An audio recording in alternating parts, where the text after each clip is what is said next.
ಓಂ ನಮಃ ಸೂರ್ಯಾಯ ಚಂದ್ರಾಯ ಮಂಗಳಾಯ ಬುಧಾಯ ಚ ಗುರುಶುಕ್ರ ಶನಿಭ್ಯಶ್ಚ ರಾಹುಕೇತುಭ್ಯ ಕುರ್ವಂತು ಸರ್ವೇ ಮಮ ಸುಪ್ರಭಾತಂ. ಶ್ರೀ ಗುರುಭ್ಯೋ ನಮಃ ಹರಃ ಓಂ. ಸಮಸ್ತ ತುಳಸಿ ವೀಕ್ಷಕರಿಗೆ ಶಿವಸ್ವಾಮಿ ಗುರುಜಿಯ ಅನಂತ ನಮಸ್ಕಾರಗಳು. ಸ್ನೇಹಿತರೆ, ತಮಗೆಲ್ಲರೂ ಕೂಡ ಶನಿವಾರದ ಶುಭೋದಯ. ಭಗವಂತ ನಿಮ್ಮೆಲ್ಲರಿಗೂ ಕೂಡ ಆಯುರಾರೋಗ್ಯ ಐಶ್ವರ್ಯವನ್ನು ಕೊಟ್ಟು ಕಾಪಾಡಲಿ ಅಂತ ಬೇಡಿಕೊಳ್ತಾ 12 ರಾಶಿಗಳ ಫಲವನ್ನು ತಿಳ್ಕೊಳ್ತಕ್ಕಂಥ ಸಮಯ. ಹಾಗೆ ನೋಡಿ, ಯಾರಿಗಾದರೂ ತುಂಬ ಅಡಿಕ್ಟಿವ್ ನೇಚರ್ ಜಾಸ್ತಿ ಇದ್ದರೆ, ಗುರುಗಳೇ ನಮ್ಮ ಮನೆಯವರು ಯಾವಾಗಲೂ ಕೂಡ ಪ್ರತಿ ದಿವಸ ಕುಡ್ತಾ ಬರ್ತಾರೆ.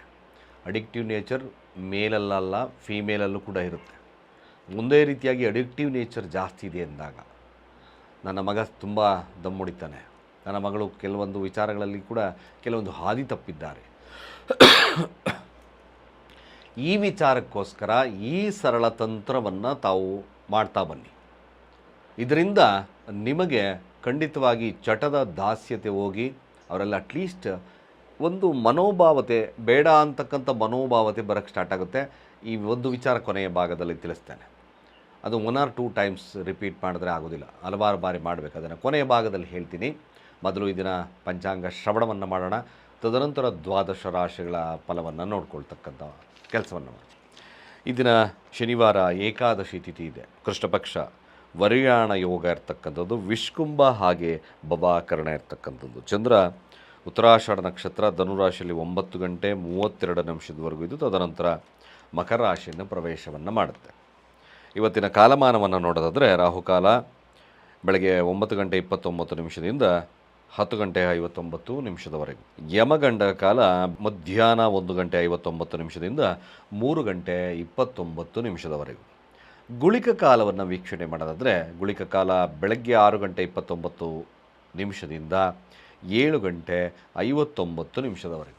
ಹಾಗೆ ದುಷ್ಟ ಮುಹೂರ್ತ ಇರ್ತಕ್ಕಂಥದ್ದು ಬೆಳಗ್ಗೆ 6 ಗಂಟೆ 32 ನಿಮಿಷದಿಂದ 7 ಗಂಟೆ 20 ನಿಮಿಷದವರೆಗೂ ಕೂಡ. ಹಾಗೆ ಕಂಟಕ ಮೃತ್ಯುದೋಷ ಇರ್ತಕ್ಕಂಥದ್ದು ಮಧ್ಯಾಹ್ನ 12 ಗಂಟೆ 6 ನಿಮಿಷದಿಂದ 12 ಗಂಟೆ 52 ನಿಮಿಷದವರೆಗೂ. ಸ್ನೇಹಿತರೆ, ಚಂದ್ರ ಸ್ಥಿತವಾಗಿರ್ತಕ್ಕಂಥದ್ದು ಉತ್ತರಾಷಾಢ ನಕ್ಷತ್ರ, ಅಂದರೆ ಸೂರ್ಯನ ನಕ್ಷತ್ರದಲ್ಲಿ ಸ್ಥಿತವಾಗಿದ್ದಾನೆ. ಹಾಗಾಗಿ 12 ರಾಶಿಗಳ ಈ ದಿನದ ಫಲಾನುಫಲಗಳು ಹೇಗಿರುತ್ತೆ ನೋಡ್ಕೊಂಬರೋಣ. ಮೊದಲು ಮೇಷ ರಾಶಿಯವರ ಫಲ.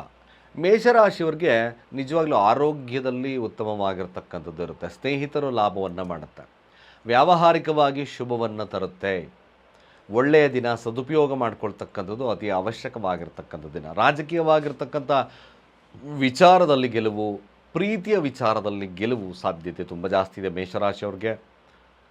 ವ್ಯಾಪಾರ ವಹಿವಾಟುಗಳು ಕೂಡ ಲಾಭವನ್ನು ತರುತ್ತೆ. ಶುಭವಾಗಲಿ, ಖಂಡಿತ ಒಳ್ಳೆಯದಾಗುತ್ತೆ. ಹಾಗೆ ವೃಷಭ ರಾಶಿಯವರಿಗೆ ಖಂಡಿತ ಸರ್ಕಾರಿ ಕೆಲಸದ ವಿಚಾರದಲ್ಲಿ ಹಾಗೂ ರಾಜಕೀಯ ವಿಚಾರದಲ್ಲಿ, ಯಾವುದಾದ್ರೂ ಒಂದು ವಿದ್ಯಾಸಂಸ್ಥೆ ನಡೆಸ್ತಾ ಇದ್ದೀರಾ ಅಥವಾ ಯಾವುದಾದ್ರೂ ಒಂದು ಕೆಲಸದಲ್ಲಿದ್ದೀರಾ, ಒಂದು ಟೀಮ್ ಲೀಡ್ ಮಾಡ್ತಕ್ಕಂಥ ಕೇಪಬಿಲಿಟಿ ವಿಚಾರದಲ್ಲಾಗಲಿ ಖಂಡಿತವಾಗಿ ಶುಭತ್ವ ಜಾಸ್ತಿ ಇದೆ. 10ರ ಸ್ಥಾನದಲ್ಲಿರ್ತಕ್ಕಂಥ ಸೂರ್ಯ ಖಂಡಿತವಾಗಿ ನಿಮಗೆ ಭಾಳಷ್ಟು ಶುಭವನ್ನು ಕೊಡುತ್ತೆ. ಮಿಥುನ ರಾಶಿಯವರ ವಿಚಾರಕ್ಕೆ ಬರೋಣ. ನೋಡಿ, ಮಿಥುನ ರಾಶಿಯವರು ಜಾತಕದ ಪ್ರಕಾರ ನಾವು ನೋಡೋದಾದರೆ ಸ್ವಲ್ಪ ಪ್ರಯಾಣಗಳು ಬರ್ತಕ್ಕಂಥ ಸಾಧ್ಯತೆ ಇರುತ್ತೆ. ಬಟ್ ಒನ್ ಥಿಂಗ್, ನೀವು ಮಿಥುನ ರಾಶಿಯವ್ರಿಗೆ ಇವತ್ತು ಅಂದುಕೊಂಡಿರ್ತಕ್ಕಂಥ ಕೆಲಸಗಳು ಆಗೋದು ಕಷ್ಟ. ಹಾಗೂ ತಮ್ಮ ಮಾತಿನ ಮೇಲೆ ಹೆಚ್ಚಿನ ನಿಗಾವನ್ನು ಇಡಬೇಕು. ಅನ್ನೆಸಸರಿ ಆಗಿರ್ತಕ್ಕಂಥ ಮಾತು ನಿಮಗೆ ಕೆಲವೊಂದು ಅವಕಾಶಗಳು ದೂರ ಆಗ್ತದೆ. ಸಾಧ್ಯವಾದಷ್ಟು ನಿಮ್ಮ ಅಕ್ಕ ತಂಗಿಯರಾಗಿರ್ಬೋದು, ಅಣ್ಣ ತಮ್ಮಂದರ ವಿಚಾರಗಳಾಗಿರ್ಬೋದು, ನೆರೆ ಹೊರೆಯವರ ವಿಚಾರದಲ್ಲಿ ಸ್ವಲ್ಪ ಜಾಗರೂಕರಾಗಿ.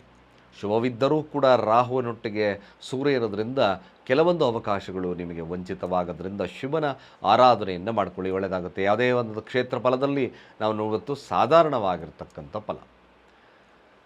ಕಟಕ ರಾಶಿಯ ಫಲವನ್ನು ನೋಡಿದಾಗ ಕಟಕ ರಾಶಿಯವ್ರಿಗೂ ಅಷ್ಟೇ ಉತ್ತಮ ದಿನವಲ್ಲ. ಸ್ವಲ್ಪ ಕಣ್ಣಿಗೆ ಪೆಟ್ಟು ಬೀಳ್ತಕ್ಕಂಥದ್ದು, ಕಣ್ಣಿನ ಮೇಲೆ ಸ್ವಲ್ಪ ಜಾಗರೂಕರಾಗಿರ್ತಕ್ಕಂಥದ್ದು, ತಂದೆಯೊಟ್ಟಿಗಿನ ಮಾತುಕತೆಗಳ ವಿಚಾರದಲ್ಲೂ ಸಹಿತವಾಗಷ್ಟೇ ಭಾಳ ಕೇರ್ಫುಲ್ ಆಗಿದೆ. ಅನ್ನೆಸಸರಿ ಆಗಿರ್ತಕ್ಕಂಥ ಮಾತುಗಳು ಅಷ್ಟು ಶೋಭೆಯನ್ನು ತರೋದಿಲ್ಲ. ಕೋಪ ನಿಯಂತ್ರಣದಲ್ಲಿಟ್ಕೊಳ್ಳಿ. ಆರೋಗ್ಯದಲ್ಲಿ ವ್ಯತ್ಯಾಸಗಳು ಕೂಡ ಬರ್ತದೆ. ಸ್ವಲ್ಪ ಜಾಗರೂಕತೆ ಇರ್ತಕ್ಕಂಥದ್ದು ಭಾಳ ಮುಖ್ಯ.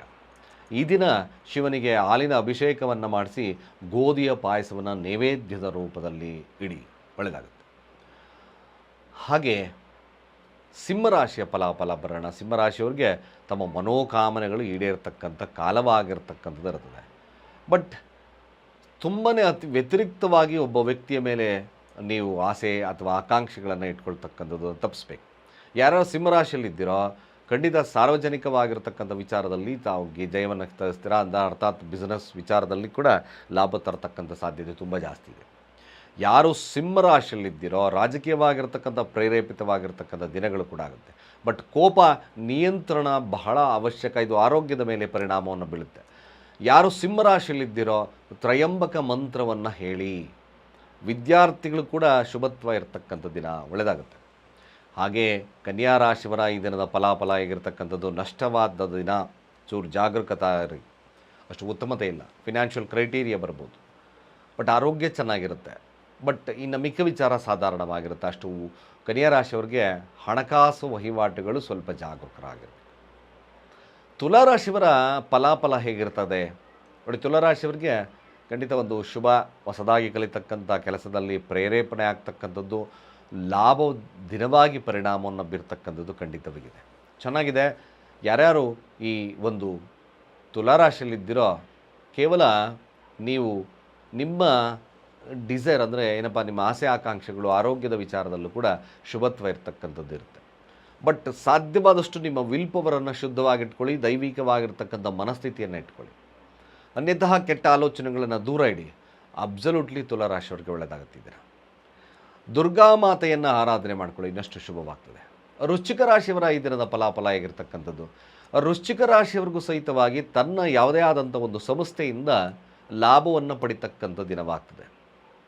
ಅದೇ ರೀತಿಯಾಗಿ ವೃಶ್ಚಿಕ ರಾಶಿಯವರು ಹೊಸದಾಗಿ ಏನಾದರೂ ಕಲಿಬೇಕು ಅಂತಕ್ಕಂಥ ಮನೋಭಾವತೆ ಇರುತ್ತೆ. ಮನೆಯ ಕಾಳಜಿಯನ್ನು ಚೆನ್ನಾಗಿ ಮಾಡ್ತೀರಾ. ತಂದೆಯ ಆರೋಗ್ಯದ ವಿಚಾರದಲ್ಲಿ ವಿಚಾರಿಸ್ಕೊಳ್ತಕ್ಕಂಥ ಸಾಧ್ಯತೆ ಅಥವಾ ಆರೋಗ್ಯ ಏರುಪೇರಾಗ್ತಕ್ಕಂಥ ಸಣ್ಣ ಪುಟ್ಟ ಸಮಸ್ಯೆಗಳು ಬರುತ್ತೆ. ಅನ್ನೆಸರಿಯಾಗಿ ಮನೆಯ ವಿಚಾರದಲ್ಲಿ ತಾವು ಏನಾದರೂ ಸಣ್ಣ ಪುಟ್ಟ ಸಮಸ್ಯೆಗಳನ್ನು ಮಾಡಿ ಅಲ್ಲಿ ರಾಧಾಂತ ಮಾಡ್ತಕ್ಕಂಥ ಸಾಧ್ಯತೆ ಬರೋದ್ರಿಂದ ಸ್ವಲ್ಪ ಮಟ್ಟಿಗೆ ತಾವು ಏನು ಕೋಪವನ್ನು ನಿಯಂತ್ರಣದಲ್ಲಿ ಇಟ್ಕೊಳ್ತಕ್ಕಂಥದ್ದು ಒಳ್ಳೆಯದು. ಮಿಕ್ಕ ವಿಚಾರ ಖಂಡಿತವಾಗಿ ಭಾಳಷ್ಟು ಶುಭವಿದೆ. ಧನುರಾಶಿಯವರ ಈ ದಿನದ ಫಲಾಫಲ ಹೇಗಿರತಕ್ಕಂಥದ್ದು ನೋಡಿ. ಧನುರಾಶಿಯವರಿಗೆ ಒಂದು ಸಂಚಾರ ಹಾಗೆ ಅಂದರೆ ಈ ಸಣ್ಣ ಬದಲಾವಣೆಯನ್ನು ಅಪೇಕ್ಷೆಯನ್ನು ಮಾಡ್ತಕ್ಕಂಥದ್ದು ಜಾಸ್ತಿ ತೋರಿಸ್ತದೆ. ಸರ್ಕಾರದೊಟ್ಟಿಗೆ ಯಾರು ಈಗ ಮೀಡಿಯೇಟಿಂಗ್ ಕೆಲಸ ಮಾಡ್ತಾರೋ ಅವ್ರಿಗೆ ಭಾಳಷ್ಟು ವಿಶೇಷವಾಗಿರ್ತಕ್ಕಂಥ ಫಲ. ಕೇವಲ ಕೇತು ಶಾಂತಿಯನ್ನು ಧನುರಾಶಿಯವರು ಮಾಡಿಕೊಳ್ಳಿ. ಸಾಧಾರಣವಾಗಿ ಇದನ್ನು ತುಂಬ ಆ್ಯಕ್ಟಿವ್ ಆಗಿರ್ತಕ್ಕಂಥ ಕಾಲವಾಗ್ತದೆ. ಈ ಧನುರಾಶಿಯವರಿಗೆ ಶುಭವಾಗುತ್ತೆ. ಮಕರ ರಾಶಿಯ ಫಲಾನುಫಲಗಳು ಹೇಗಿರುತ್ತೆ? ಖಂಡಿತ ಒಂದು ಹಣಕಾಸು, ಕುಟುಂಬ ಈ ವಿಚಾರದಲ್ಲಿ ಸ್ವಲ್ಪ ತಲ್ಲೀನರಾಗಿರ್ತಕ್ಕಂಥದ್ದು ಇರ್ತದೆ. ಬಟ್ ಏನಪ್ಪ ಅಂದರೆ ಸ್ವಲ್ಪ ಮಟ್ಟಿಗೆ ಈ ದಿನ ಮಕರ ರಾಶಿಯವರಿಗೆ ಮಾತಿನ ಮೇಲಕ್ಕೆ ಎಷ್ಟು ನಿಗವನ್ನು ಇಡಬೇಕು. ಅನ್ನೆಸೆಸರಿ ಆಗಿರ್ತಕ್ಕಂಥ ಮಾತುಗಳು ತಪ್ಪಿಸಿದೆ. ಆಹಾರ ಕೂಡ ತಾವು ಪಥ್ಯದಲ್ಲಿ ಸ್ವಲ್ಪ ಸರಿಯಾಗಿ ಜಾಗರೂಕರಾಗಿ ನೋಡಿಕೊಂಡು ಅದನ್ನು ಆಹಾರ ವಿಚಾರದಲ್ಲಿ ಸ್ವಲ್ಪ ನೋಡ್ಕೊಳ್ಳಿ. ಮಕರ ರಾಶಿಯವರು ವಿದ್ಯಾರ್ಥಿ ವರ್ಗದವ್ರಿಗೆ ಸ್ವಲ್ಪ ಮಟ್ಟಿಗೆ ಶುಭತ್ವ, ವ್ಯಾವಹಾರಿಕವಾಗಿ ಖಂಡಿತವಾಗಿ ಒಂದಷ್ಟು ಶುಭದ ಕಾಲವಾಗುತ್ತೆ. ಬಟ್ ಮಕರ ರಾಶಿಯವರು ಮಾತು ಮೇಲೆ ಹೆಚ್ಚಿನ ನಿಗಾ ಇಡ್ತಕ್ಕಂಥದ್ದು ಒಳ್ಳೆಯದು. ಹಾಗೆ ಕುಂಭರಾಶಿಯವರ ಫಲಾಫಲ ಖಂಡಿತ ವಿಲ್ ಪವರ್, ಒಂದು ರಾಜಕೀಯವಾಗಿರ್ತಕ್ಕಂಥ ಮನೋಭಾವತೆ, ಧೈರ್ಯದಿಂದ ಎಲ್ಲವನ್ನು ಸಾಧಿಸ್ತಕ್ಕಂಥ ಶಕ್ತಿ ನಿಮ್ಮಲ್ಲಿ ಬರುತ್ತೆ. ಈ ದಿನ ವಿಲ್ ಪವರ್ ಚೆನ್ನಾಗಿರುತ್ತೆ, ಆರೋಗ್ಯ ಚೆನ್ನಾಗಿರುತ್ತೆ. ಬಟ್ ದಾಂಪತ್ಯದಲ್ಲಿ ಸಣ್ಣ ಪುಟ್ಟ ವಿರಸಗಳು, ಈಗೋಸ್ಟಿಕ್ ಕ್ಲ್ಯಾಶಸ್ಗಳು ಬರುತ್ತೆ. ಅದನ್ನು ಹೊರತುಪಡಿಸಿ ಮಿಕ್ಕ ವಿಚಾರಗಳು ಭಾಳ ವಿಶೇಷವಾಗಿರ್ತಕ್ಕಂಥ ಫಲ ಇರುತ್ತೆ. ಯಾರು ಕುಂಭರಾಶಿಯಲ್ಲಿದ್ದೀರೋ ಇವತ್ತಿನ ದಿನ ಆತ್ಮಬಲದೊಂದಿಗೆ ಕೆಲಸವನ್ನು ಮಾಡ್ತೀರಾ, ತಮ್ಮ ಪ್ರಯತ್ನದಿಂದ ಗೆಲ್ತೀರಾ, ಖಂಡಿತ ಒಳ್ಳೆಯದಾಗುತ್ತೆ. ಮೀನರಾಶಿಯ ಫಲಾಫಲ ಆಗಿರ್ತಕ್ಕಂಥದ್ದು ಸ್ವಲ್ಪ ನಷ್ಟ, ಆರೋಗ್ಯದಲ್ಲಿ ನಷ್ಟ ಇರುತ್ತೆ. ಹಾಸ್ಪಿಟಲ್ ವಿಸಿಟ್ ಮಾಡ್ತಕ್ಕಂಥ ಸನ್ನಿವೇಶ ಬರುತ್ತೆ. ವ್ಯಾವಹಾರಿಕ ಕೂಡ ನಷ್ಟವಿರ್ತಕ್ಕಂಥದ್ದು ದಿನ. ಸ್ವಲ್ಪ ಈ ದಿನ ನೀವು ಶಿವನಿಗೆ ಹಾಲಿನ ಅಭಿಷೇಕವನ್ನು ಮಾಡಿ ಗೋಧಿಯ ಪಾಯಸವನ್ನು ಹಂಚಿ, ಇದು ಸ್ವಲ್ಪ ಮಟ್ಟಿಗೆ ಶುಭತ್ವವನ್ನು ಕೊಡುತ್ತೆ. ಇಲ್ಲಾಂದರೆ ಹಿನ್ನಡೆ ಸಾಧ್ಯತೆ ತುಂಬ ಜಾಸ್ತಿ ಇದೆ. ಇಷ್ಟು ದ್ವಾದಶ ರಾಶಿಗಳ ಈ ದಿನದ ಫಲಾಫಲ. ಸ್ನೇಹಿತರೆ, ಮುಖ್ಯವಾಗಿರ್ತಕ್ಕಂಥ ವಿಚಾರ, ನಿಮಗೆ ಅಡಿಕ್ಷನ್ ಪ್ರಿಯರಾಗಿದ್ದಲ್ಲಿ, ಚಟದ ದಾಸ್ಯರಾಗಿದ್ದಲ್ಲಿ, ಯಾವುದೇ ಥರದ ದಾಸ್ಯತೆ ಇರ್ಬೋದು, ಚಟಕ್ಕೆ ತುಂಬ ಆ ಥರದ ದಾಸ್ಯತೆ, ಕುಡಿತಾರೆ, ದಮ್ ಹೊಡಿತಾರೆ, ಮತ್ತೊಂದು ಮಾಡ್ತಾರೆ ಗುರುಗಳೇ ಅಂತಕ್ಕಂಥವ್ರಿಗೆ ಕೇವಲ 4 ರವೆ ಉಂಡೆಯನ್ನು ಮಾಡ್ಕೊಳ್ಳಿ. ಸಣ್ಣ ಸಣ್ಣ ರವೆ ಉಂಡೆ ಶನಿವಾರ ಶನಿವಾರ ಶನಿವಾರ ಶನಿವಾರ ಸ್ವಲ್ಪ ಕಂಟಿನ್ಯೂ ಮಾಡ್ಕೋಬೇಕು. ಒಂದೆರಡು ಶನಿವಾರ 3-4 ಶನಿವಾರ ಮಾಡಿದ್ರಾಗಲ್ಲ. ಸ್ವಲ್ಪ ಒಂದು 6 ತಿಂಗಳ ಶನಿವಾರ ಆಗಿರ್ಬೋದು, 3 ತಿಂಗಳಾದರೂ ಆಗಿರ್ಬೋದು. ಸ್ವಲ್ಪ ಮಟ್ಟಿಗೆ ಶನಿವಾರ ಶನಿವಾರ 4 ರವೆ ಉಂಡೆಯನ್ನು ವೃತ್ತಾಕಾರವಾಗಿ, ಅಂದರೆ 7 ಬಾರಿಗೆ ಇನ್ನು 2 ಬಾರಿ ಹೀಗೆ ಉಲ್ಟಾ ಕ್ಲಾಕ್ ವೈಸ್ ಮತ್ತು 2 ಬಾರಿ ಆಂಟಿ ಕ್ಲಾಕ್ ವೈಸ್ ಅದನ್ನು ತಿರುಗಿಸಿ ಕರಿ ನಾಯಿಗಳಿಗೆ ಹಾಕ್ತಾ ಬನ್ನಿ. ಅಥವಾ ಅವರೇ ಮಾಡ್ತೀವಿ ಅಂದರೆ ಸಂತೋಷ ಧಾರಾಳದಿಂದ ಮಾಡಲಿಕ್ಕೆ ಹೇಳಿ. ಇದು ಅವರಿಗೆ ಚಟದ ದಾಸ್ಯತೆಯನ್ನು ನಿವಾರಣೆ ಮಾಡುತ್ತೆ. ಅಟ್ಲೀಸ್ಟ್ ಒಂದು ಒಳ್ಳೆಯ ಬುದ್ಧಿಯಿಂದ ಆರೋಗ್ಯ, ಅವರ ನಡತೆ ಕೂಡ ಬದಲಾವಣೆ ಆಗ್ತಕ್ಕಂಥದ್ದಿರುತ್ತೆ ಅಂತ ಹೇಳ್ತಾ, ಸರ್ವೇ ಜನ ಸುಖಿನೋ ಭವಂತು.